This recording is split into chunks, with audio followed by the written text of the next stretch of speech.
Bismillahirrahmanirrahim. Në këtë seksion të librit të Ibn Jazuzit, të cilin ne jemi duke lexuar dhe komentuar, Ibn Jazuzi ja dedikon këtë seksion një teme jashtëzakonisht të rëndësishme në studimet islame, dhe tema është cili është roli i intelektit në lëmin e akides islame, në lëmin e doktrinës islame. Dhe ai në lidhje me këtë paraqet 2-3 paragraf të shkurtër, po jashtëzakonisht përmbledhës të disa për elementeve kryesor të mënyrës se si intelekti është konceptuar në këndvështrimin islam. Dhe thot, intelekti, që në arabisht njihet si akl, është ndjekës i shariatit dhe shërbëtori i tij. Intelekti është i krijuar ndërsa krijesa nuk mund t'i njohë cilësitë e krijuesit të saj, veçse për aq sa ai krijuesi ja ka bërë të njohura. Prandaj askush nuk flet për çështjet që lidhen me krijuesin e tij përveç se me lejen e Zotit. Intelekti, vazhdon ai, nuk ka rrugë për të gjykuar në çështjet hyjnore, as në pohim e as në mohim, përveç se duke marrë dijen nga shpalljet profetike. Po kështu është edhe me çështjet e botës tjetër, edhe me gjithçka që shariati ka lajmëruar nga gjërat e padukshme, nga çështjet e gajbit. Në këtë fushë, në fushën e akides, detyra e intelektit është vetëm të mendojë, të kuptojë dhe të interpretojë atë që synojnë tekstet profetike në Kur'an dhe në hadithet e sakta. Të gjitha këto janë përputhje me intelektin shëndosh. Pohon ai. Intelekti i njeh atë që njeh dhe mbetet i paditur për atë që nuk njeh. Mbi çdo të ditur gjendet një më i ditur. Thot ai këtë parim themelor, sepse ai është pengesa kryesore që ndan kufrin nga besimi dhe gabimin nga e vërteta në këtë fushë. Çdo gjykim që del jashtë kësaj rregulle është ose hamendje ose iluzion.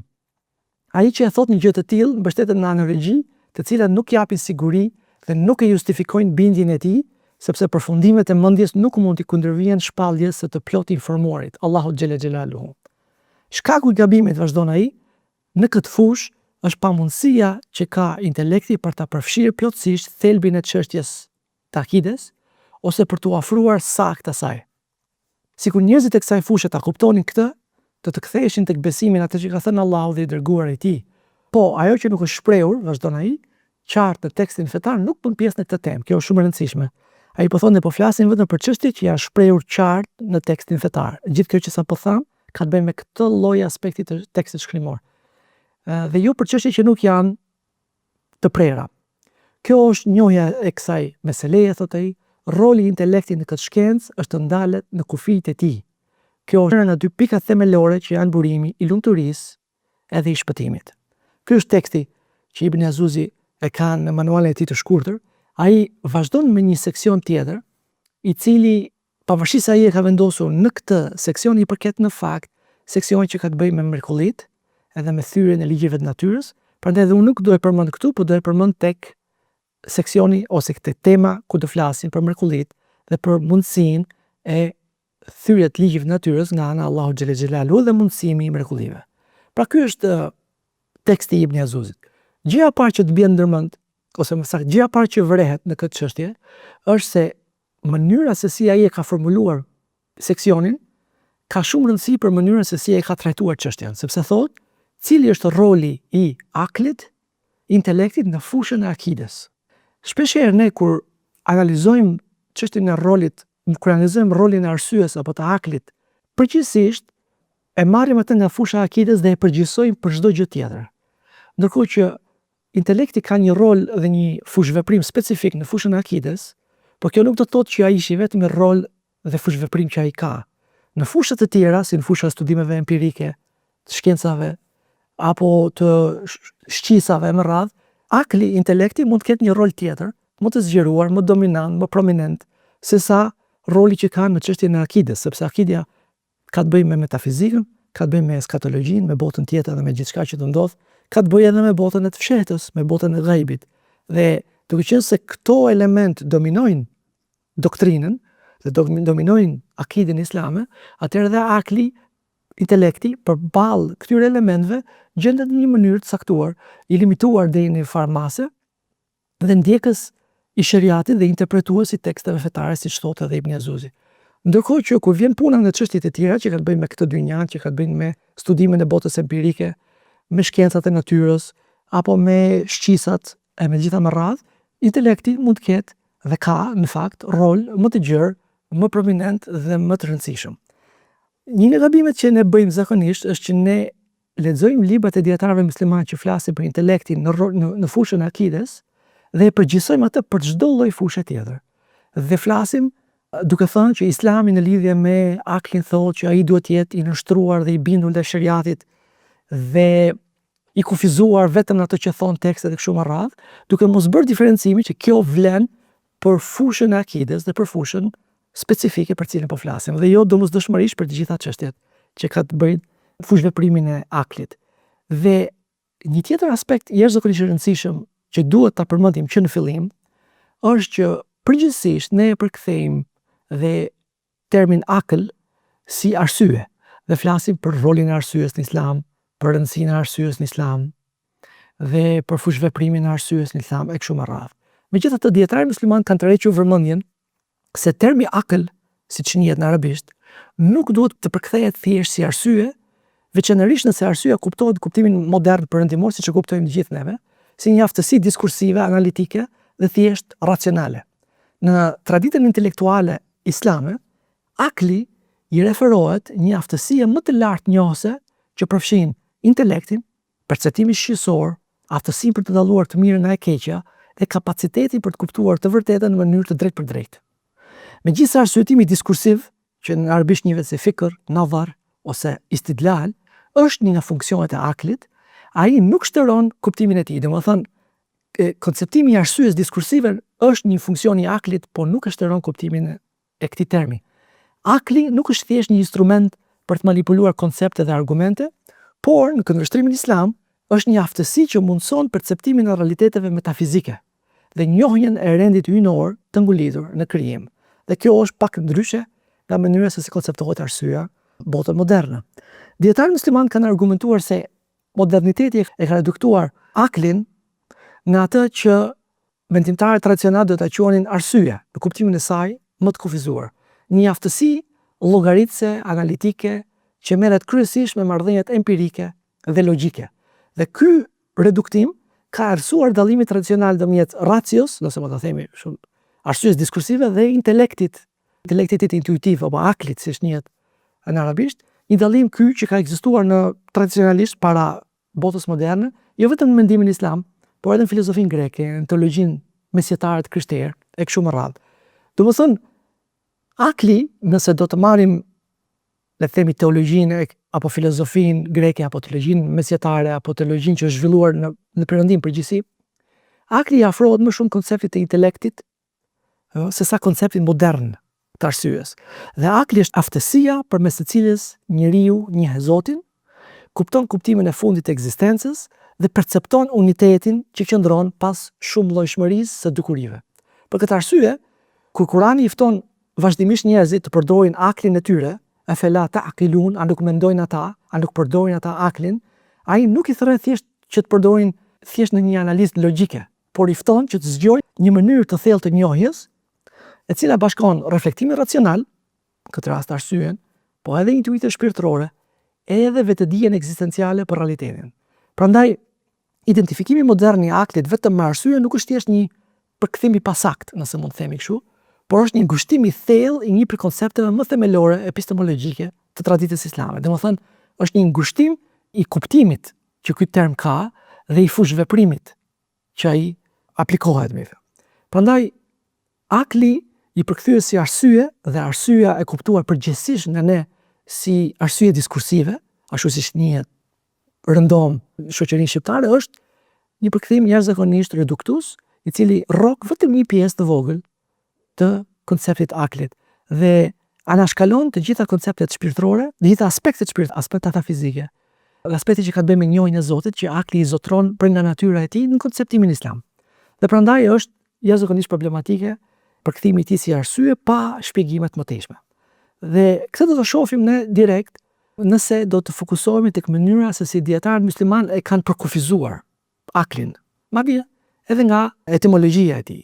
Dhe një element tjetër jashtëzakonisht i rëndësishëm dhe shumë interesant është që në shumë libra të akides, tema e aklit, e intelektit, nëse mund të themi kështu, analizohet brenda kapitullit të shpirtit, të ruhut, Domethënë, në atë seksion ku dietarët musliman në manualet e akides islame trajtojnë temën e ruhut, shpirtit, brenda këtij kapitulli trajtohet edhe tema e aklit. Për shembull, një nga tekstet më të famshme në botën islame, Jawhar at-Tauhid, që përgjithsisht që i takon shkollës teologjike e Sharitë dhe është një nga tekstet më të përdorur në medreset tradicionale islame, autori i tekstit thotë intelekti, akli është si shpirti, ruhu. E para punës ai e ka analizuar brenda kapitullit ruhut. Dhe pasi analizon ruhun, shpirtin, thotë intelekti kalon tek akli, thotë intelekti, akli është si shpirti, ruhu. Domethënë, nuk duhet të zhytesh shumë në kuptimin e natyrës së plotë të tij. Megjithse thotë dietarët kanë pasur mospajtim lidhje me këtë çështje, a duhet të thellohesh apo jo në rrokjen e natyrës së aklit? Prandaj thotë shqyrto atë që ata kanë shpjeguar në libret e tyre. Dhe kur Allahu xhelaluhu përmend në ajetin kuranor të pyesin ty o Muhammed në lidhje me shpirtin, thuaj juve shumë pak dije u është dhënë, pra mos u lë në atë se del për te kapacitetit tuaj. Imam Laqani, autori i tekstit, thot intelekti është si shpirti, është i njëjtës kategori. Dhe ajo që i aplikohet shpirtit, i aplikohet edhe aklit. Thellimi në të është i parekomanduar ose i palejuar njësoj si edhe thellimi në përpjekjen për të kuptuar dhe të rrokur plotësisht natyrën e shpirtit. Megjithse thot, dietarët kanë pasur mospajtime lidhje me këtë çështje, prandaj shqyrto atë që ata, si më thënë, kanë shpjeguar. Dhe nga ana etimologjike, nga ana gjuhësore, fjala akël nuk kupton frenim ose përmbajtje. Këtë kuptim ka. Dhe arabët për shembull thonë akaltu al-ba'ir, e lidha deven. Tamam? Akaltu nga fjala akël. Dhe kur ata e lidhin deven me litar, domethënë në momentin kur ata pushonin dhe vendosin deven që të rriten në një vend caktuar gjatë udhëtimit, e lidhin atë me një litar që quhet iqal, që vjen nga njëjta fjalë, fjala akël. Dhe ky iqal, ky litar është ai rrethi që arabët kanë përgjithsisht tek ajo mbulesa e kokës që ata mbajnë. Domethënë ata këtë një herë një kohë, në kohët e lasta e përdorin për të lidhur deven, saktësisht në momentin kur donin të qëndronin në një pikë caktuar para se të niseshin në një pikë tjetër. Dhe kjo quhet iqal, që është nga njëjta fjalë akël. Dhe akli, intelekti në këtë rast, është quajtur akël sepse e pengon njeriu që të largohet nga rruga e drejtë.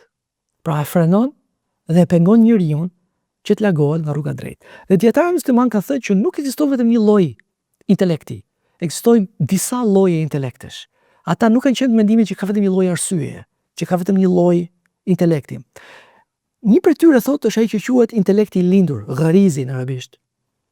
Gharirizi, që në terminologjinë e sotme të paktën të psikologjisë është i krahasueshëm atë që quhet inteligjenca e rrjedhshme. Dhe ky është intelekti i natyrshëm, thon dietarët musliman, me cilën njeriu lind dhe përmes të cilit bëhet e mundur arritja e njohurive teorike dhe hulumtuese.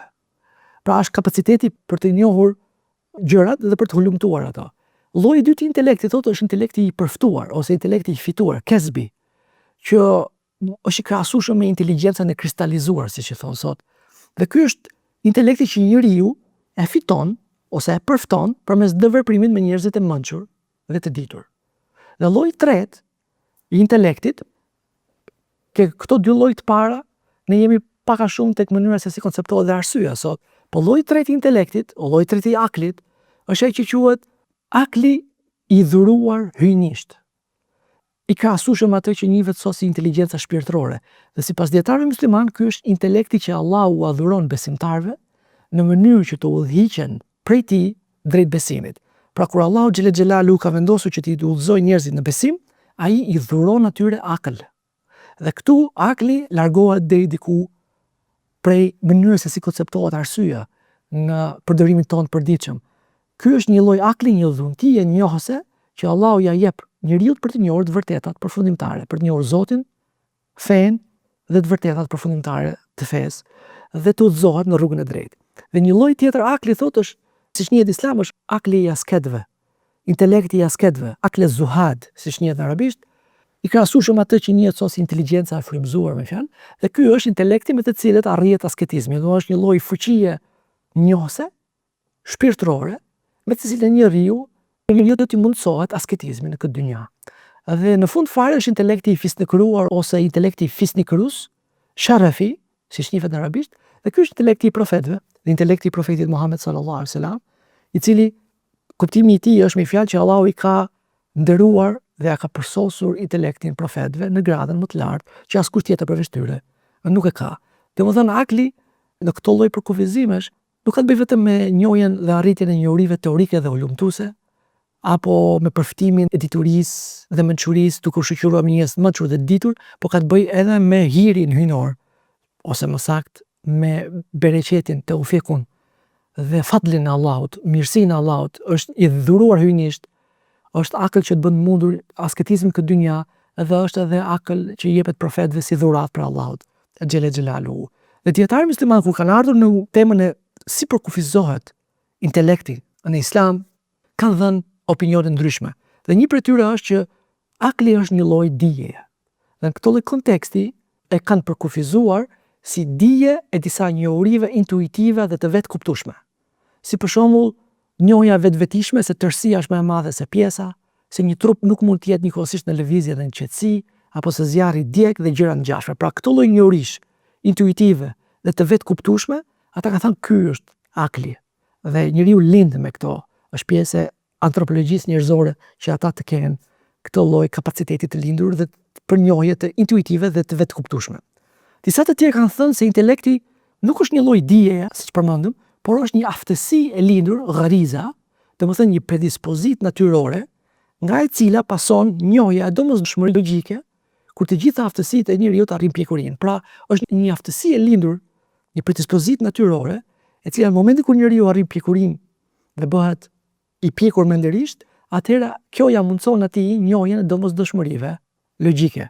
Dhe në këtë lloj konteksti, Imam Shirazi e ka përkufizuar aklin si një cilësi përmes së cilës dallohet e mira nga e keqja. Dhe dietarët muslimanë kanë thënë që një nga përkufizimet më të mira në lidhje me aklin, me intelektin, është se ai është një dritë shpirtërore me anë të së cilës shpirti rrok njohuritë intuitive apo të domosdoshme dhe njohuritë hulumtuese. Dhe po ta shihni në këtë kontekst, akli është konceptuar dhe përkufizuar nga dietarët muslimanë si një nur ruhani, si një dritë nur shpirtëror, i cili ja mundson njeriu që të arrijë njohuritë e domosdoshme, intuitive që vijnë vetvetishëm, si dhe njohuritë hulumtuese që kanë nevojë për hulumtim, që të kuptohen. Edhe një herë me fjalë këtu kemi një lloj dallimin thelbësor në lidhje me mënyrën se si konceptohet arsyeja në përdorimin tonë të përditshëm dhe në mënyrën se si dietarët muslimanë i referuar aklit. Po një aspekt tjetër, po një mënyrë tjetër për ta konceptuar aklin, është akoma më e rëndësishëm dhe e nxjerr në pa akoma më shumë atë dallimin që ne bëm midis arsyes dhe aklit në kuptimin fetar. Dhe në këtë lloj konteksti, në këtë lloj konceptimi të tretë, dietarët muslimanë kanë thënë që akli, ruhu dhe nefsi, që do thotë intelekti, shpirti dhe vetja njerëzore, janë e njëjta gjë. Është një substancë e holl metafizike, siç është quajtur latifa rabbanie në arabisht, e cila nëse ti këtë entitet, këtë qenie, këtë ekzistencë, këtë substancë të holl, subtile metafizike, e i qasësh nga këndvështrimi i proceseve njohëse, ajo quhet akël. Nëse i qasësh nga këndvështrimi i forcës jetësore që drejton trupin, ajo quhet ruh. E nëse i qasësh nga këndvështrimi i prirjeve, dëshirave njerëzore, quhet nefs. Këta tre emra, thonë dietarët muslimanë, i referohen te njëjtit realitet në esencë, por ndryshojnë sipas aspektit në i cili shqyrtohen. Për këtë lloj konteksti, akli, intelekti, ruhu, shpirti dhe nefsi, vetja, është e njëjta gjë, ja, është e njëjti entitet, është e njëjta ekzistencë. Por nga mënyra se si e shqyrton, atëre ato marrin dhe emra të ndryshëm. Quhet akël kur e shqyrton nga ana e aspektit njohës, quhet ruh kur e shqyrton nga ana e aspektit të jetës, dhe quhet nefs kur e shqyrton nga ana e aspektit të dëshirave. Për shembull, Imam Ghazaliu rahimullah thotë që njeriu ka një shpirt shtazor, ai që në arabisht quhet ar-ruh al-haywani, pa shpirti i kafshëve, dhe ky thotë është shpirt që njeriu e ndan me kafshët, është e përbashkët midis nesh dhe botës shtazore. Dhe ky lloj ruhu, ky lloj shpirti lidhet me dëshirat, urinë, etjet, instiktet trupore, gjithçka që ka të bëjë me këtë lloj aspekti. Dhe ky shpirt, thotë Imam Ghazaliu, shoqërohet me frymëmarrjen, pra lidhet, kuptohet në kontekst ose në relacion me frymëmarrjen dhe është i lidhur me trupin fizik. Dhe në traditën islame ai konsiderohet si selia e zemrimit dhe pasioneve, me pak fjalë si selia e nefsit. Megjithatë, thot Imam Ghazaliu ka edhe një shpirt tjetër, është edhe një ruh tjetër, të cilën ai e përkufizon si latifa rabbania ruhania, që do të thotë një substancë metafizike e hynishme dhe shpirtërore. Tamam? Dhe thot, ky është realiteti i vërtetë i njeriu. Ky e dallon njeriu nga bota shtazore. Dhe në kjo, thot Imam Ghazaliu, ky është një substancë e vetme shpirtërore ose metafizike që përbën identitetin e njeriu. Dhe thot, sipas këndvështrimit nga ai i cili shqyrtohet, ajo mund të quhet akël, intelekt, mund të quhet ruh, ose mund të quhet nefs. Pra është e njëjta ide që sapo përmenda. Është një substancë vetme, latifa rabbania ruhania, një substancë metafizike e hynishme dhe shpirtërore, dhe nga këndvështrimi se si e analizon, nga pyetjet që i bën, atëherë ajo quhet akël, merr emrin ruh ose merr emrin nefs. Dhe prandaj dhe dietarë musliman një pjesë e mirë kanë vendosur analizën e aklit në kapitullin e ruhut. Pse nuk ka dallim ndërmjet tyre, është një entitet, po i parë në këndvështrime ndryshme, dhe në këtë lloj konceptimi, realisht, me fjalë, akli ka distancën më të madhe nga arsyeja diskursive, ashtu siç ne e njohim në përdorimin tonë të përditshëm, me fjalë. Dhe një nga temat që ka përshkuar manualet e akides islame në lidhje me aklin ka qenë ideja e vendodhjes aklit. Ku ndodhet akli? Cila është selia e aklit? Dhe në lidhje me këtë, dietarë musliman kanë pas deri diku mos pajtime. Mendimi më i përhapur dhe mendimi më i saktë sipas atyre që bëjnë verifikimin e këtyre çështjeve është se në këndvështrimin islam selia e aklit o e intelektit është zemra. Dhe ndërkohë që një nur, një dritë metafizike nga intelekti shpërfaqet në tru dhe bën të mundur arsyetimin njerëzor dhe bën të mundur intelektin njerëzor. Dhe ky ka qenë mendimi i Imam Shafiut, ky ka qenë mendimi i Imam Malikut, dhe ky ka qenë mendimi i shumicës së teologëve sunit musliman. Nga ana tjetër, filozofët musliman dhe disa juristë musliman, siç thuhet se ka qenë edhe Ebu Hanife, kanë qenë mendimit se vendi i intelektit, vendi i aklit është truri. Dhe janë argumentuar me faktin se në momentin kur truri prishet, dëmtohet edhe intelekti. Dhe dietarë musliman kanë thënë që kjo nuk provon domosdoshmërisht atë që pretendohet, sepse është e mundur që funksionimi i shëndetshëm i trurit të jetë vetëm një kusht për funksionimin e aklit, e intelektit. Dhe nëse vetë akli ndodhet në zemër, nëse prishet truri, atëherë prishet edhe mirë funksionimi i aklit. Dhe për këtë, për faktin që akli ndodhet në zemër, akli si cilësi metafizike flas, ndodhet në zemër, dhe drita e tij shpërfaqet në tru dhe bën të mundur analizën dhe intelektin, dhe truri është kusht i domosdoshëm për funksionimin e aklit. Dietarë musliman si provë për këtë kanë përmendur ajetin kuranor ku Allahu xhela xhelaluhu thotë: "A nuk kanë ata zemra me të cilët të kuptojnë?" Edhe të kuptojnë është yaqilun, është fjala akël. A nuk kanë ata zemra me të cilët të përdorin aklin e tyre? Dhe në këtë lloj konteksti, dhe nuk është i vetmi ajet kuranor, ata kanë qenë mendimit me fjalë që vendodhja e aklit është zemra. Ibn Azuzi rahimullah e ka përmendur në fillim të tekstit të tij që akli është ndjekës i shariatit dhe i bindet atij me radhë, dhe ne e thamë që kjo vlen për çështjet e akides dhe për fushën e doktrinës islame, dhe nuk është domosdoshmërisht e njëjta gjë edhe për fushat e tjera ku akli është më dominant dhe më prominent dhe është fusha specifike e tij. Po pavarësisht ka dietarë musliman ka qenë jashtëzakonisht të prekupuar që të theksojnë për besimtarët muslimanë rëndësinë që ka intelekti në fenë islame. Dhe lidhje me këtë, unë të përmend vetëm 2-3 citime nga dietarët e famshëm, si për shembull Imam Kurtubiu në tefsirin e tij të famshëm thotë: akli është themeli i çdo virtyti dhe burimi i çdo edukate të mirë. Allahu e ka bërë atë bazë për fenë dhe mjet për ndërtimin e jetës së kësaj bote. Për këtë intelekt, Allahu e lidhi përgjegjësi fetare, teklifin, me plotësimin e tij, me plotësimin e intelektit pra, dhe e vendosi botën të qeveriset sipas gjykimeve të tij. Njeriu me intelekt është më afër Zotit të tij se sa të gjithë ata që përpiqen ta njohin Zotin pa intelekt. Dhe Izudin Abdusselami rahimullah, një dietar tjetër i famshëm, në një nga librat e tij thotë: intelekti është baza e përgjegjësisë fetare, sipas konsensusit të gjithë muslimanëve. Megjithatë thotë, shariati e ka konsideruar të drejtë intelektin, e ka pranuar dëshminë e intelektit dhe është mbështetur ndaj ai në shumë vende të librit të tij, librit të Zotit. Si për shembull ke argumentimi nga krijimi për ringjalljen, nga fjala e Allahut lartësuar që thotë sikur të kishte në tokë, në qiellin tokë, zota të tjerë përveç Allahut, ata qielli dhe toka do të ishin prishur. Dhe këtu i referohet një argument racional, intelektual për të vërtetuar njëshmërinë e Zotit. Po ashtu thotë në një tjetër ajet kuranor, Allah nuk ka marrë për vete ndonjë bir dhe nuk ka pasur me të ndonjë zot tjetër, përndryshe secili zot do të merrte atë që kishte krijuar, do të veçojnë atë që kishte krijuar dhe disa do të mbizotronin mbi të tjerët. Po ashtu në tjetër ajet kuranor Allahu xhelel xhelalu thotë, a nuk kanë vështruar ata në mbërtrinë e qiejve dhe të tokës dhe në gjithçka që Allahu ka krijuar. Prandaj gjitha këto janë argumente racionale, intelektuale që Allahu i përdor për në librin e tij për të mesazhin fetar. Prandaj thotë Izudini, lum ai që e pranon atë që Allahu ka dëshmuar dhe mirë ai që rrezon argumentimin e Allahut xhelel xhelalu.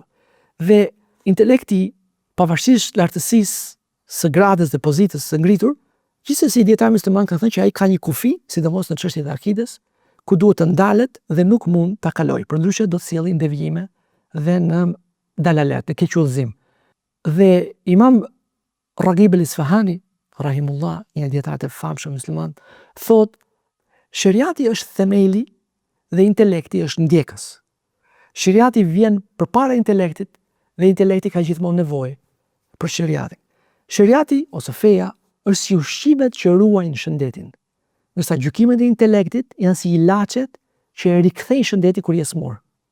Shariati dhe intelekti, thotë Ragib el-Isfahani, janë binjak, secili e plotson tjetrin dhe asnjëri nuk mund të bëjë pa tjetrin. Nuk ka kundërshtim mes tyre, por nevojitet harmonizimi ndërmjet tyre.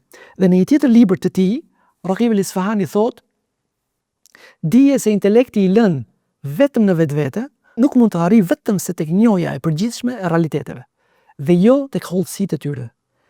Intelekti mund ta kuptojë në mënyrë të përgjithshme se besimi në të vërtetë është i mirë, se duhet thënë e vërteta dhe se duhet vepruar me drejtësi, por nuk mund t'i njohë hollësitë e këtyre gjërave. Si bëhet kjo në realitet? Si aplikohet kjo në realitet? Ndërsa shariati, vazhdon Ragib el-Isfahani, i shpjegon si parimet ashtu edhe detajet e tyre. Tregon çfarë duhet besuar për secilën çështje dhe çfarë është drejtësia në secilin rast. Intelekti nuk e di, thotë Ragib el-Isfahani, vetvetiu se mishi i derit, gjaku dhe vera janë të ndaluara. As nuk e di se duhen shmangur ngrënia në kohë të caktuara, se nuk lejohet martesa me të afërt të ndaluara, ose se marrëdhënia me gruan gjatë menstruacioneve është ndaluar. Këto dhe gjërat e ngjashme njihen vetëm përmes shariatit, thotë ai. Shariati është sistemi i besimeve të drejta dhe i veprave të drejta që tregojnë interesat e kësaj bote dhe të botës tjetër. Kush largohet prej tij, humbet rrugën e drejtë. Dhe një tjetër citimi i fundit në këtë kontekst, Sheikh Hussein Wali thotë, arsyeja është një peshore e saktë në disa çështje të tjera. Shive, dhe këtu i referohet asaj që unë përmenda në fillim, që ne po flasim për arsye në fushën e akides, por në çështje të tjera arsyeja është një peshore e saktë dhe ka fushëveprim tjetër. Në çdo lëmi, ajo ka fushëveprimin e vet sipas kapaciteteve dhe limiteve që Allahu xhelel xhelalu i ka vendosur. Ai thotë arsyeja është një peshore e saktë në disa çështje të tjera, kur gjykimi i saj është i drejtë dhe përfundimet e saj janë të vërteta, nuk ka gënjeshtër në to. Mirë, po këtu në çështjen e akides, në lëmin e akides, doktrinës islame, nuk është kështu. Peshorja e saj nuk mund të qëndrojë përballë realitetit të cilësive të Allahut, profetësisë, botës tjetër dhe pjesës tjetër të çështjeve të padukshme, të gajbit. Nëse pretendon të gjykojë në këto fusha, ajo synon diçka që është jashtë aftësive të saj. Peshorja është e saktë vetëm kur peshon atë që i takon. Një peshore ari, që peshon ar, nuk mund të peshojë male, thotë ai. Dhe në këtë lloj konteksti, unë të përmend vetëm 2 ose 3 çështje për çështjeve të shumta që kanë karakterizuar debatet të mëdha në traditën islame në lidhje me aklin, intelektin dhe revelat, shpalljen dhe besimin. Dhe një nga çështjet që i posen në çdo libër të akides dhe teologjisë islame është çështja se a mund arsyeja të njohë të vërtetën nga e gabuara, të mirën nga e keqja, pavarësisht nga revelata. A është e mundur që arsyeja, pavarësisht nga revelata, të njohë të mirën dhe të keqen dhe të përcaktoj obligim apo ndalesë? Ky ka qenë një debat jashtëzakonisht i madh dhe ka ndarë shkolla të ndryshme teologjike islame dhe pasojat shariatike që kanë ardhur si pasojë e qëndrimeve ndryshme që janë mbajtur në këtë çështje janë jashtëzakonisht të mëdha dhe jashtëzakonisht të rëndësishme. Ne këtu nuk mund t'i bëjmë dot drejtësi kësaj teme kaq të madhe, por do mundohemi të sillim vetëm një lloj sinteze, aq sa kemi mundësi me fjalë, të elementeve kryesorë që janë përfshirë në këto debate. Pra debati është e mundur që arsyeja, pavarësisht nga revelata, të njohë të mirën dhe të keqen, të përcaktojë obligime fetare dhe ndalesa. Një prej shkollave të hershme teologjike racionaliste islame, të cilët sot konsiderohen të devijuar nga rryma qendrore islame, shkolla Mu'tazilite, ka përforcuar atë që quhet objektivizmi teologjik. Dhe argumenti i tyre ka qenë se vlerat morale, e mira dhe e keqja, janë cilësi të brendshme të vetë veprimeve. Kjo do të thotë se njeriu përmes përdorimit të intelektit mund të dallojë se çfarë është moralisht e mirë ose e keqe edhe pa ndihmën e shpalljes hyjnore. Dhe Mu'tazilitët besonin se drejtësia, për shembull sinqeriteti dhe virtytet e tjera si këto janë në vetvete të mira, ndërsa gënjeshtra, padrejtësia janë në vetvete të këqija. Këto cilësi morale, thonin ato, burojnë nga vetë natyra e veprimeve dhe nuk varen thjesht nga fakti se Zoti i ka urdhëruar ose ndaluar ato. Për këtë arsye, për to, arsyeja është burim i moralit dhe i përcaktimit të obligimeve, ndalesave morale. Dhe ata kanë bindur se arsyeja njerëzore, intelekti, mund të arrijë në mënyrë të pavarur në gjykime mbi të mirën dhe të keqen, dhe të përcaktojë obligime fetare bazuar mbi arsyetimin racional. Si kundërpeshje kësaj ose përballë Mu'tazilitëve, ka qëndruar shkolla teologjike islame e Sharitës, si quhet, e cila ka qenë një nga shkollat më të rëndësishme në historinë islame dhe nga më të mëdha po ashtu. Dhe e Sharitët kanë përfaqësuar atë që quhet voluntarizëm në filozofinë e fesë moderne, dhe ata e kanë refuzuar konceptin e moralit brendshëm dhe kanë mbrojtur një formë të teorisë së urdhrit hyjnor, si quhet. Sipas tyre, asnjë veprim nuk është në vetvete i mirë ose i keq. Një veprim është i mirë sepse Zoti i ka urdhëruar dhe i keq sepse Zoti i ka ndaluar. Vlera morale rrjedh vetëm nga shpallja hyjnore dhe jo nga natyra e veprimit dhe jo nga racionaliteti. Arsyeja njerëzore, pohonin ato, nuk është në gjendje të përcaktojë në mënyrë të pavarur nga shpallja të vërtetat morale. Vetëm udhëzimi hyjnor, shpallja, mund të tregojë me siguri se çfarë është e mirë, çfarë është e keqe dhe në bazën e saj të përcaktojë obligimet dhe ndalesat morale dhe fetare. Dhe prandaj dhe ata kanë thënë, kur Allahu xhela xhelalu në shumë ajete kuranore thotë, ne nuk ndëshkojmë askënd pa i dërguar atyre profet. Dhe këtë kanë marrë si argument që njerëzit bëhen përgjegjës fetarisht për obligimet dhe ndalesat fetare vetëm kur i vjen shpallja, vetëm kur i vjen profet. Dhe Allahu nuk ndëshkon askënd pa i dërguar fillimisht profet. Nëse arsyeja do të ishte e pavarur, atëherë ky ajet kuranor nuk do të kishte kuptim. Dhe një tjetër shkollë jashtëzakonisht e rëndësishme teologjike islame ka qenë shkolla Maturidite, si dhe ajo Hanbelite, ka marrë një pozicionim, si e thonë, një racionalizëm të moderuar, nëse mund të themi kështu. Për Maturiditët, ata afirmonin rëndësinë e shpalljes hyjnore, tamam, për njohjen e të mirës dhe të keqes, por pohonin njëkohësisht se arsyeja njerëzore është e aftë të njohë në mënyrë të pavarur shumë të vërteta morale, ndonse jo të gjitha. Ata pohonin se shumica e veprimeve posedojnë cilësi të brendshme të mirësisë dhe të ligësisë që mund të rroken dhe të dallohen nga arsyeja.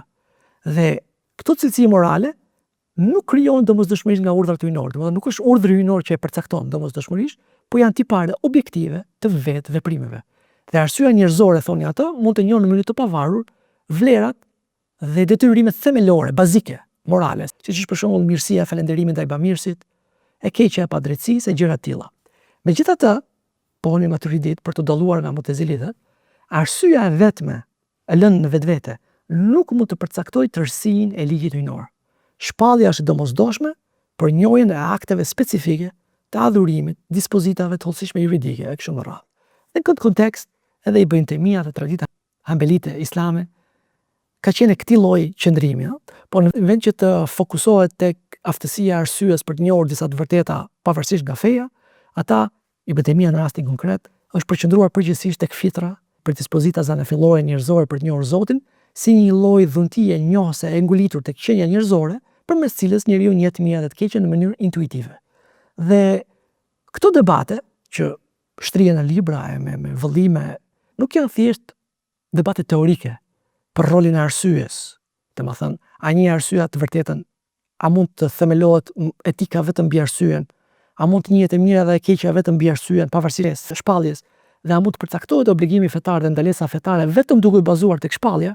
Këto nuk janë thjesht debate teorike, por kanë pas edhe reperkusione ose pasoja jashtëzakonisht të rëndësishme teologjike, fetare, në varësi të pozicionimit që kanë marrë dietarët në lidhje me këtë çështje.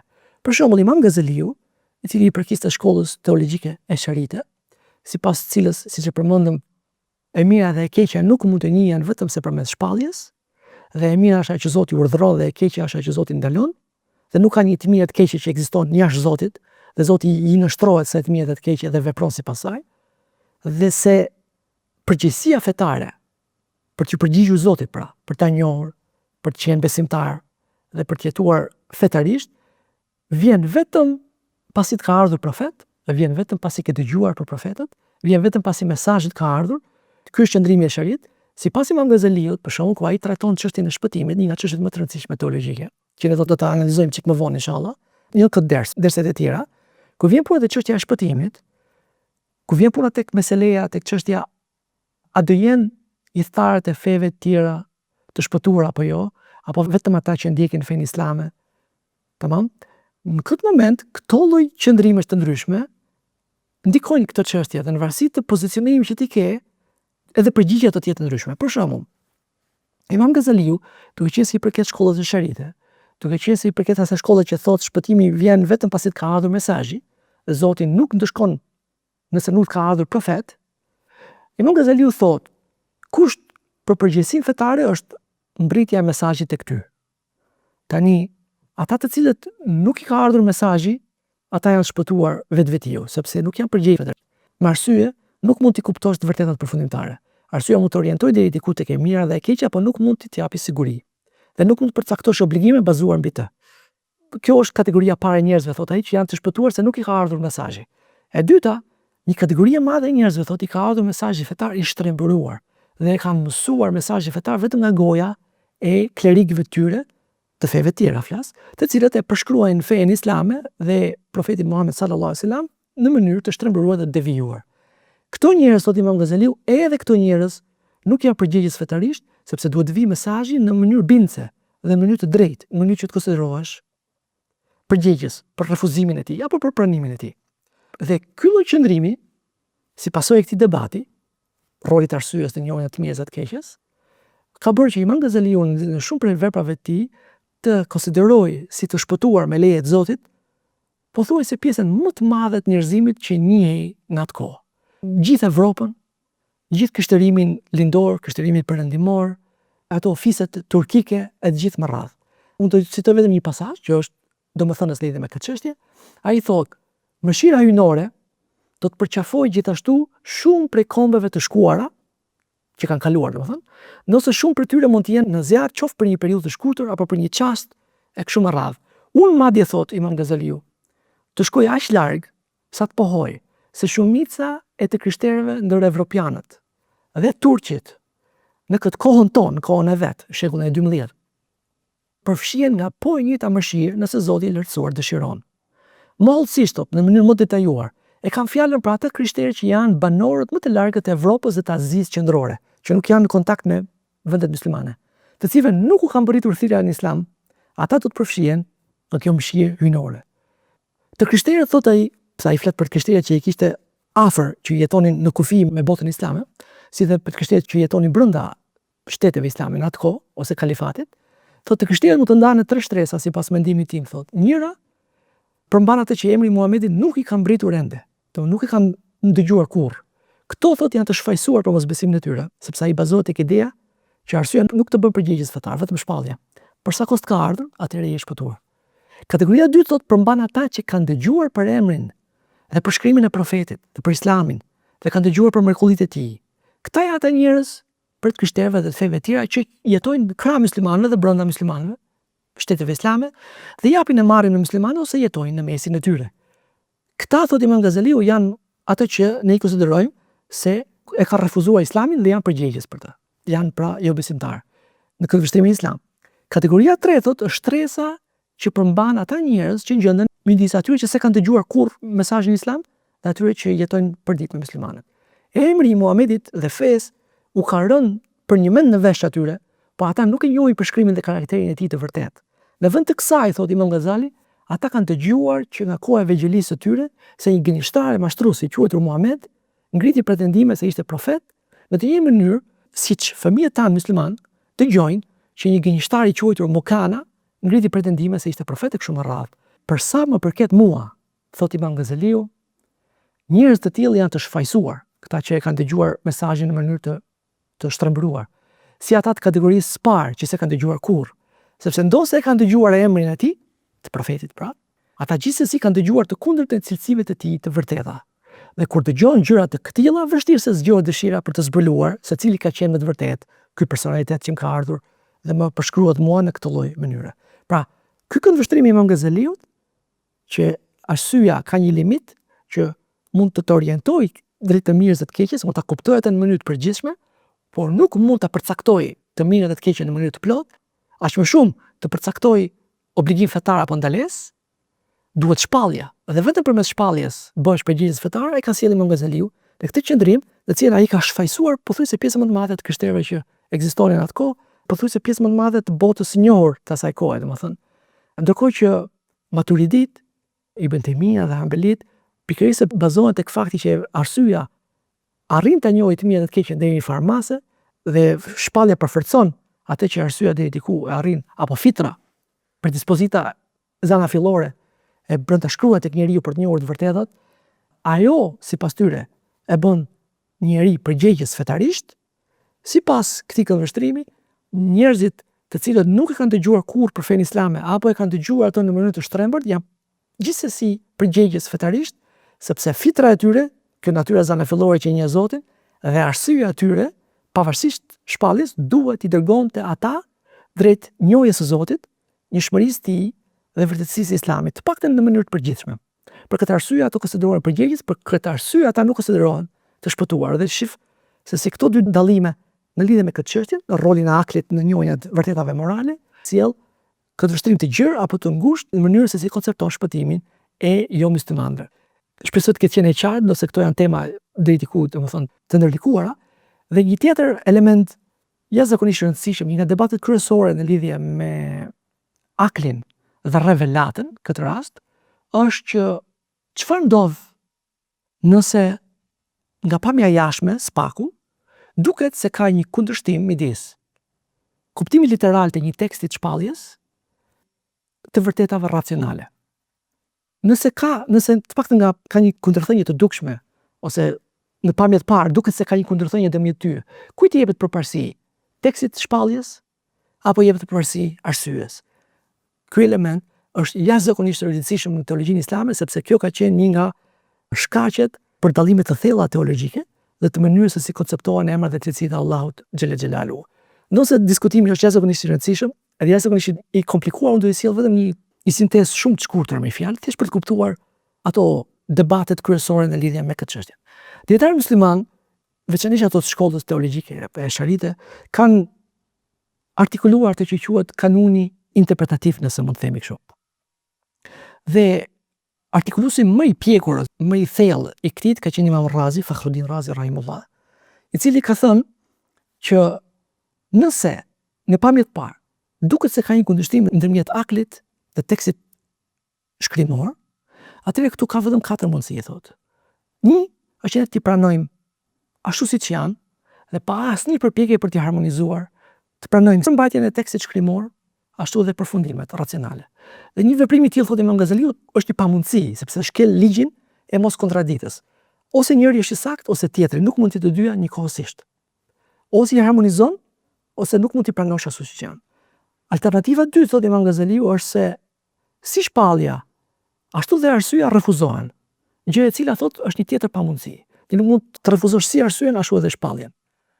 Dhe alternativa 3, thotë Imam Razi rahimullah, është që pranojmë tekstin e shkrimor, tekstin e revelatës dhe mohojmë parimet racionale. Sa herë që ne dalim dhe shohim që duket sikur ka një kundërshtim ndërmjet tekstit të shkrimit të shenjtë dhe racios, mohojmë racion dhe mbajmë vetëm tekstin e shenjtë.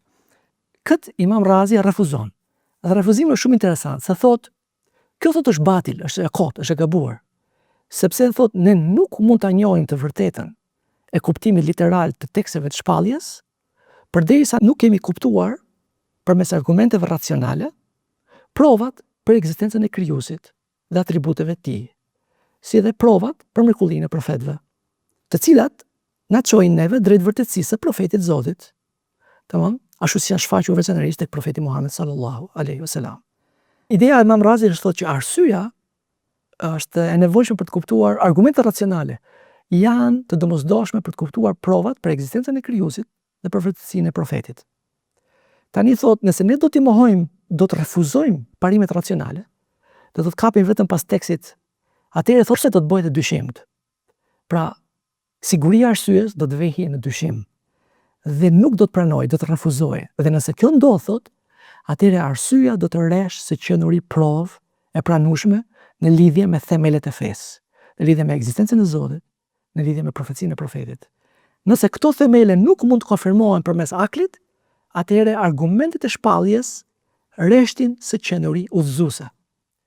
Dhe refuzimi i arsyes, siç pretendohet që të refuzojmë arsyen që të mbajmë shpalljen, kthehet në të vërtetë thotë në një refuzim të dyjave, si të arsyes, ashtu dhe të shpalljes. Pse?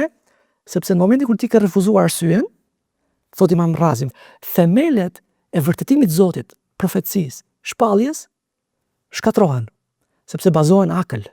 Dhe ti në këtë kontekst i ke shkatruar të dyja. Atëherë, cila është alternativa? Sipas Imam Razit, është që t'i bëjmë interpretim kuptimit literal të shpalljes dhe të pranojmë parimet e dukshme racionale. Pra, t'i qëndrojmë besnik parimeve të dukshme racionale dhe t'i bëjmë interpretim tekstit që duket se bën kundërshtim me këto parime racionale.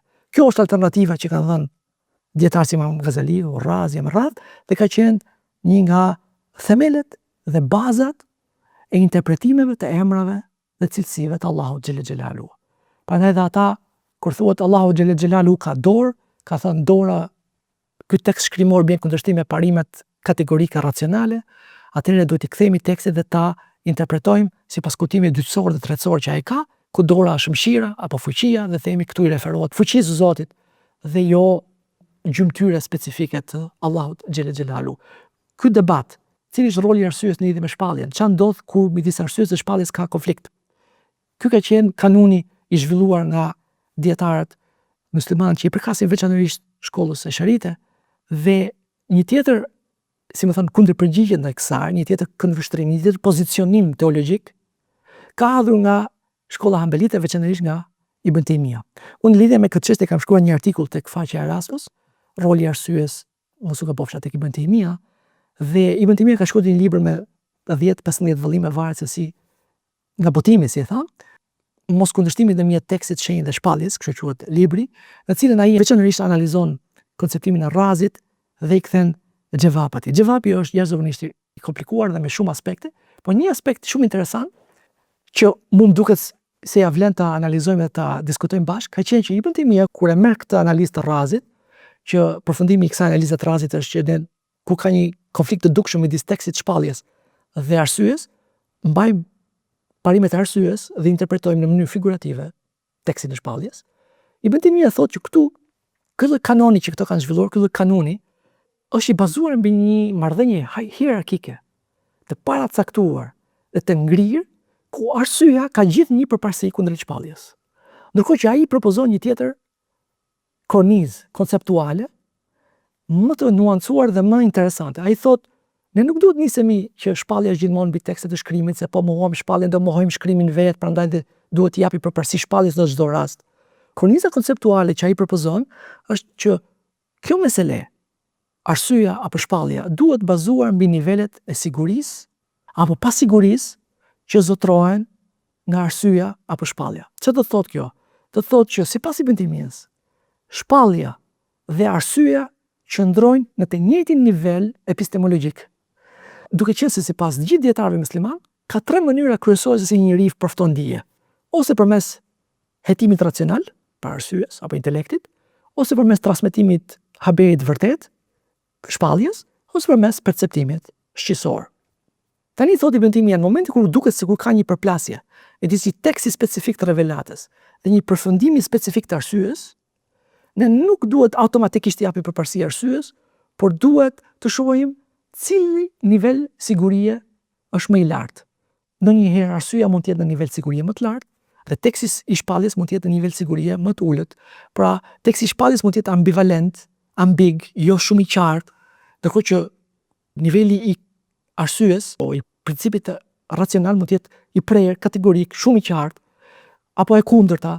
Do të thonë, sipas Ibn Taymijës janë, argumentet në tekstet e shpalljes apo hetimet racionale nuk mund të jepet përparësi në mënyrë të drejtë për drejtë. Atë që të dyja të barabarta dhe ku ka një përplasje të dukshme ose në pamje të parë, të shihet kush ka sigurinë më të fortë. Nëse ka shpallja, i jepet përparësi shpalljes. Nëse ka arsyeja, i jepet përparësi arsyes, dhe këtë lloj konteksti, as arsyeja nuk është poshtë shpalljes, as shpallja nuk është poshtë arsyes. Në varësi të konfliktit në pamje të parë, bëhet analiza dhe jepet përparësi njërës apo tjetrës në varësi të nivelit të sigurisë që ato zotrojnë. Dhe ky është me fjalë një nga konceptimet jashtëzakonisht rëndësishme në traditën islame, të analizuar nga Ibn Taymija, dhe ka dhe konceptime ndryshme. Po, ajo që unë duhet fokusoj këtu është thjesht të sjell disa mesele në cilën akli ka qenë pjesë e një debati të madh në lidhje me shpalljen, besimin, shpirtin e kështu me radhë. Dhe elementi i fundit fare në lidhje me këtë çështje, një nga meselet kryesore dhe jashtëzakonisht të rëndësishme që shkaktojnë goxha përshtjellime edhe tek besimtarët muslimanë përgjithësi, lërë më pastaj tek njerëzit që e studiojnë islamin nga jashtë, është elementi i cili ndoshta nuk është drejt për drejt i lidhur me akiden, po është lidhur me hermeneutikën islame, me egzegezën ose me tafsirin, me komentimin pra të fesë. Është gjithsesi jashtëzakonisht e rëndësishme edhe për temën e akides dhe është roli i arsyes në interpretimin e tekstit. Dhe kjo është meseleja me fjalë.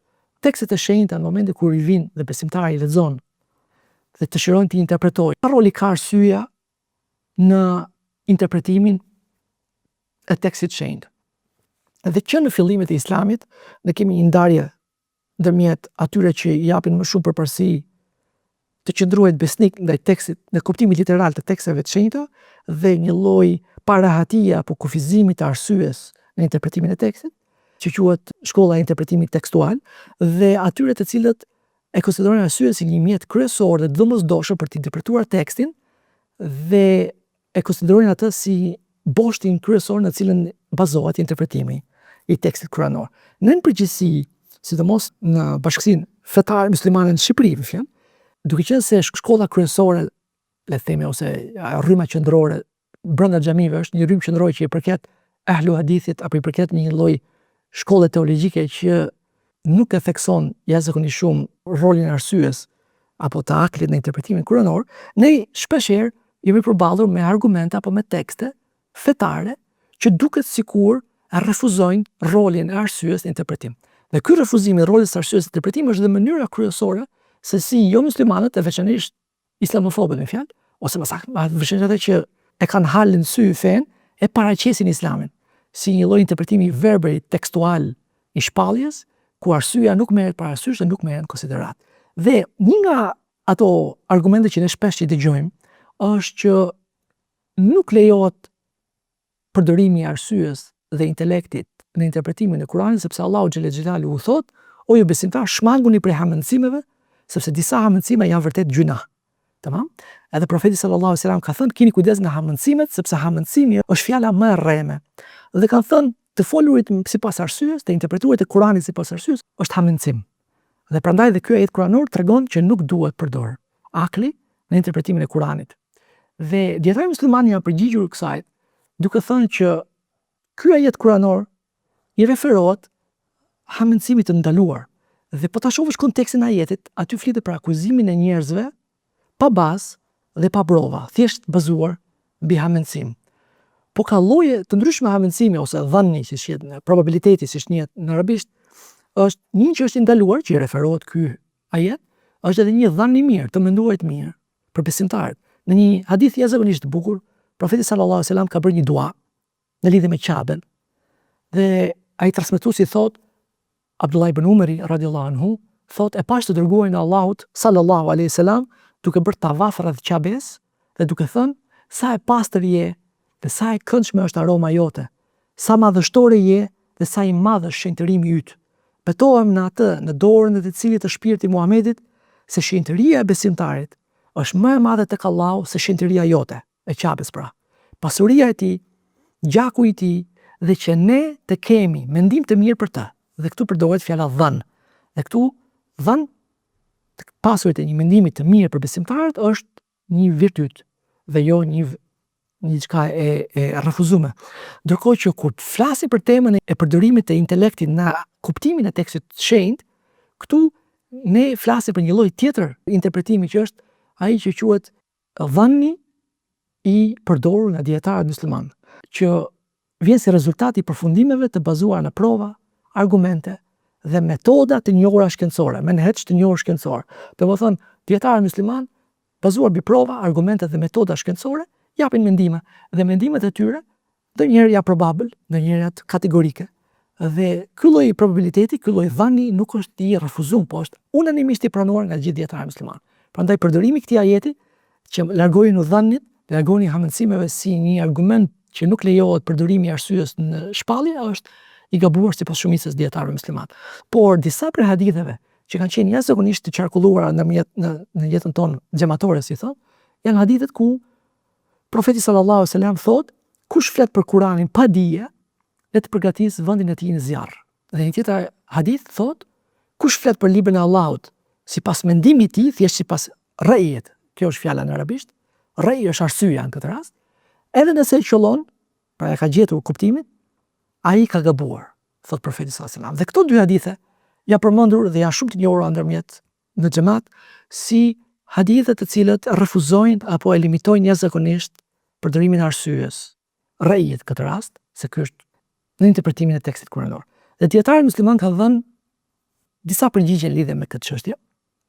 Dhe përgjigjja e parë ka thënë që gjitha këto tekste, këto hadithe nuk duhen marr ashtu siç duken në pamje të parë, si ndalesa absolute të përdorit të arsyes në interpretimin dhe kuptimin e tekstit shenjtë. Dhe ka disa mënyra se si mund të kuptojmë këtë, kanë thënë ata.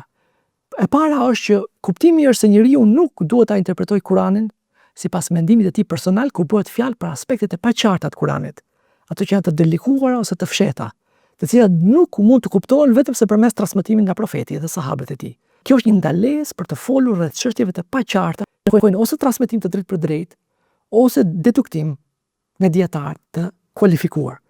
Një tjetër mënyrë se si mund ta shohim këtë është që këto hadithe ndalojnë atë që ato ndalojnë është nxitimi për të interpretuar Kur'anin vetëm mbi bazën e kuptimeve literale, pa ju referuar transmetimeve të përcjella nga autoritetet e hershme islame, pa ju referuar etimologjisë, fjalëve të rralla, elipseve, aspekteve gjuhësore që janë të domosdoshme për ta kuptuar tekstin kuranor. Një tjetër mënyrë se si mund të kuptohet kjo është që kritika që përmendet në këtë hadith ndaj përdorimit të mendimit personal apo të arsyes në interpretimin e Kuranit i referohet në rasteve ku një individ jep një interpretim të një ajeti kuranor pa ju përmbajtur rregullave, metodologjisë dhe kriterieve të pranuara të dijes të egzegjesës kuranore, të tefsirit. Në këtë rast, pra ndalohet interpretimi arbitrar dhe jo përdorimi i arsyes në vetvete. Po ashtu një tjetër mënyrë se si mund të kuptohen këto hadithe është që qëllimi i paralajmërimit kundër përdorimit të papërshtatshëm të arsyes është që të nxjisë kujdes dhe maturi, si dhe përgjegjësi në interpretimin dhe meditimin mbi Kuranin, si dhe të shmang përfundimet e nxituara dhe të pambështetura. Pa këto janë disa prej formave se si dietarë muslimanë dhe veçanërisht ata kanë thënë që një mënyrë se si duhet kuptuar këto hadithe dhe disa të ngjashme e disa thënie sahabe të ngjashme me to, është që këto i referohen në rasteve ku një person ka paraprakisht një mendim të caktuar, ka një prirje personale ose një dëshirë të veçantë dhe dëshiron ta gjetë te Kurani.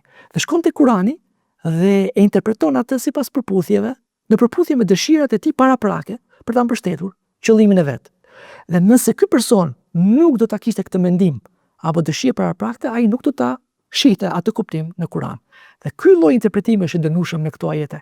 Dhe ky lloj interpretimi për referat asaj të qortimit të përdorimit të opinionit personal në interpretimin e Kur'anit. Dhe normalisht që dietarët musliman nuk janë larguar interpretimit literal pa arsye, si thonë, Dhe ata e kanë shpjeguar pse ata kanë dhënë këto mendime. Mawardi rahimullah ka pas thënë disa njerëz devotshëm e kanë marrë këtë hadith ose këto hadithe sipas kuptimit të tyre literal dhe të drejtë për drejtë dhe janë përmbajtur nga nxjerrja dhe deduktimi i kuptimeve në Kur'ani përmes opinionit personal.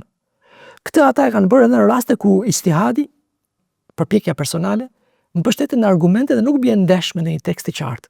Një qasje e tillë, thot ai, përbën shmalje nga metoda që jemi urdhëruar të ndjekim, e cila përfshin shqyrtimin racional të Kuranit dhe nxjerrjen e dispozitave prej tij. Allahu i madhëruar thot në Kur'an, ata prej tyre dietarëve që janë të aftë të nxjerrin kuptimin e tij, do ta dinin atë. Nëse pretendimi i tyre, vazhdon Mawardi, do të ishte i saktë, atëherë do të ishte e pamundur të mësojnë ndonjë gjë përmes deduktimit dhe shumica e njerëzve nuk do të kuptonin asgjë nga libri i Allahut xhalla xhelaluhu. Imam Bejhekiu, një tjetër dietar jashtëzakonisht i famshëm, thot, nëse ky hadith është autentik dhe Allahu di më së miri, atëherë ai referohet një mendimi, rej në arabisht, që mbizotron në zemër pa pasur një argument mbështetës. Një mendim i tillë nuk lejohet përdoret për nxjerrjen e dispozitave me çështjet e reja që kërkojnë fetva dhe nuk lejohet as interpretimi i Kuranit mbi bazën e tij. Sa i përket mendimit që mbështetet në argumente, atëherë është e lejueshme të nxjerrën dispozita për çështjet e reja mbi bazën e tij dhe është e lejueshme gjithashtu të interpretohet Kurani me të.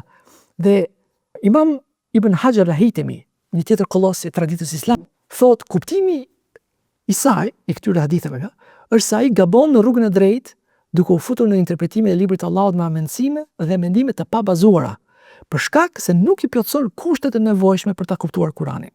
Një person i tillë është gjunaqar në mënyrë absolute, thotë ai, dhe fakti që mendimi i tij mund të përputhet me të vërtetën, siç thotë profeti, edhe nëse përputhet me të vërtetë, prapë ka gabuar. Nuk merret parasysh, pra fakti që mendimi i tij mund të përputhet me të vërtetën, nuk merret parasysh sepse kjo përputhje është thjesht rastësore dhe jo rezultati synuar i një përpjekje të shëndosh intelektuale. Megjithatë, Imam Ghazaliu rahimullah ka një pasazh jashtëzakonisht bukur dhe një nga pasazhet më të mira në mendimin tim në lidhje me këtë çështje. Dhe thotë, është e qartë se ndalimi i përmendur në këto transmetime nuk mund të nënkuptoj kufizimin vetëm në atë që është transmetuar dhe dëgjuar. Pra nëse e merr në formën absolute, i bie që nuk lejohet përdorimi i arsyes dhe intelektit në fenë islame, duhet mbështetesh vetëm te ajo që është transmetuar dhe dëgjuar nga profeti, pra hadithet. Thot Imam Ghazaliu rahimullah, është jashtëzakonisht e qartë se ndalimi i përmendur në këto transmetime, këto hadithe, nuk mund të nënkuptoj kufizimin vetëm në atë që është transmetuar dhe e dëgjuar, duke lënë me një anë deduktimin dhe nxjerrjen e kuptimeve. Përkundrazi thotë, këto hadithe duhet të kenë kuptim tjetër. Dhe argumentet për këtë janë që pika parë, nëse do të ishte ndaluar që dikush të fliste për Kuranin vetëm se mbi bazën e diçkaje të dëgjuar drejt për drejt nga profeti, atëherë kjo do të vlente vetëm për një pjesë shumë të vogël Kuranit. Pse? Sepse hadithet në të cilën profeti ka interpretuar Kuranin drejt për drejt, ka thënë ky ajet ka këtë kuptim, ky ajet janë shumë të vogël në numër. Disa kanë thënë madje më për 10 raste, po janë shumë të vogla gjithsesi. Dhe Imam Ghazaliu thotë, kjo do të vlente vetëm për një pjesë të vogël Kuranit, nëse do ta kufizonin vetëm tek ato që dëgjojmë nga profeti. Ndërsa interpretimet e transmetuara nga sahabët, si Ibn Abbas, Ibn Mesudi radhiyallahu anhuma, nuk janë dëgjuar domosdoshmërisht nga profeti për çdo ajet, sepse ato kanë pas kundërshtime me njëri tjetrin. Nëse do ta pranonin këtë logjik, atëherë edhe fjalët e këtyre sahabëve do të duhej të konsideroheshin tefsir me mendim personal, që askush nuk e pranon në fenë islame.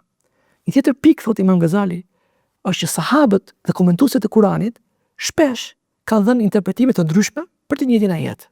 Në shumë raste, këto interpretime nuk mund të pajtohen midis tyre, dhe këtë kanë pranuar gjithë dietarët tuaj. Sikur të gjitha këto interpretime të ishin dëgjuar drejt për drejt nga profeti, nuk do të kishte vend për një larmi të tillë mendimesh. Dhe kjo tregon se ata përdornin deduktimin dhe kuptimin e këtyre teksteve. Dhe Imam Ghazali rahimullah pastaj vazhdon dhe thotë, për shembull, profeti sallallahu alaihi wasallam, një tjetër pikë, ka bërë një dua për Ibn Abbasin radhiyallahu anhu, ku thotë, o Allah, jepi atij kuptim të thellë në fe dhe mësoja ta'wilin, mësoja interpretimin. Imam Ghazali thotë, nëse ta'wili, interpretimi, do të ishte vetëm transmetimi i fjalëve të dëgjuara nga profeti, sepse kështu është ajo ideja e refuzimit të arsyes dhe të fokusohet vetëm tek teksti dhe tek hadithet, ato që dëgjohen nga profeti, nëse ky ta'wil do të ishte vetëm transmetimi i fjalëve të dëgjuara, atëherë nuk do të kishte kuptim ky veçim i Ibn Abbasit me këtë lutje, sepse transmetimi mund të ruhet dhe përcillet nga kushdo. Ne të gjithë kemi transmetimin para vetes tonë. Kemi Kur'anin, kemi hadithet, e nëse interpretimi është thjesht transmetimi i haditheve lidhje me Kur'anin, atëherë çfarë dallimi ka Ibn Abbasi nga të gjithë neve? Profeti sallallahu alajhi wasallam thotë, jepi kuptim të thellë në fe dhe mësoja interpretimin. Dhe këtë thotë Imam Ghazaliu rahimullah, kjo nuk ka kuptim. Dhe pastaj thotë, Allahu xhelel xhelalu thotë në Kur'an, ata që janë të aftë nxjerrin kuptimin e tij do ta dinin atë. Ky ajet është një argument i qartë se në Islam ekziston një proces i istinbatit, siç quhet, nxjerrjes së kuptimeve dhe dispozitave përmes deduktimit. Dhe pastaj në fund fare e mbyll duke thënë, është e pavlefshme të pretendohet se në interpretimin e Kuranit duhet të mjaftohemi vetëm me atë që është transmetuar. Përkundrazi, çdo njeri mund të nxjerrë kuptimin e Kuranit sipas masës së arsyes, dijes dhe aftësive që Allahu i ka dhënë. Dhe pastaj shton dhe thotë se këtij argumenti mund t'i bashkangjitet edhe hadithi i profetit ku thotë Allahu nuk e merr dijen duke nxjerrë nga zemrat e robërve, por e merr dijen duke marrë dietarët. Pra, në momentin kur ato vdesin. Derisa kur të mos mbetet asnjë dietar, njerëzit do të marrin si udhëheqës të paditur, njerëz të paditur, ata do të pyeten, do të japin fetva pa dije, do të humbasin vetë, do të humbasin edhe të tjerët. Ky hadith, thotë Imam Ghazali, nuk dënon përdorimin e arsyes, por dhënien e fetvave pa dije. Pra problemi nuk është mendimi i argumentuar, por ignoranca dhe mungesa e metodologjisë shkencore. Në këtë mënyrë pra, Imam Ghazaliu rahimullah argumenton se hadithet që qortojnë tefsirin me mendim personal nuk mund të kuptohen si ndalimi i arsyes dhe ijtihadit me interpretimin e Kuranit. Ato referohen mendimit të pambështetur në dije, metodologji dhe argumente ose interpretimit të Kuranit sipas dëshirave dhe parajgjykimeve personale. Vetë fakti që Kurani ka nxitur në 10 ajete kuranor në meditim dhe reflektim mbi tekstin e tij, vetë fakti që ajetet dhe hadithet vlerësojnë kuptimin e thellë të nxjerrjeve, përfundimeve, vetë fakti që Kurani është mrekulli e vazhdueshme e Allahut që kuptimet e cilët nuk shterojnë brez pas brezi, dhe vetë fakti që praktika e brezave të parë muslimanëve ka qenë meditimin në lidhje me to janë argumente se arsyeja nuk mund të jetë plotësisht e refuzuar në interpretimin e Kuranit. Gjithsesi, unë zgjata pak shumë te kjo sepse kjo është diçka që ne hasim shpesh në jetën tonë xhamatore dhe shpeshherë vjen në një formë të kriticizmit apo të ndalimit, të përdorimit të arsyes apo të deduktimit në konceptimet fetare. Kaq kisha përgatitur për sot, Allahu ja shpërblet të mira. Ideja ishte që të bëjmë një lloj hyrje në rolin e aklit në konceptin islam, për kufizimin, vendodhjen e tij, rëndësinë që ai ka në fe, dhe pastaj të merrni 2-3 debate fetare lidhje me rolin e aklit në përcaktimet të mirës dhe të keqes, rolin e aklit në interpretimin e tekstit kuranor ku ka kundërshti, apo rolin e aklit në thellimin e besimtarit në shpalljen e Allahut xhelel xhelaluhu. Ka dhe shumë tema tjera jashtëzakonisht të rëndësishme në lidhje me aklin dhe marrëdhënien e tij me fenë dhe me besimin, por këto ishin ato elementet kryesorë që unë kisha qejf të ndaja me ju sot. Allahu ju shpërblet të mira. Subhanakallahumma bihamdika wa tabaraka ismuka wa ta'ala jadduka la ilaha ghayruka.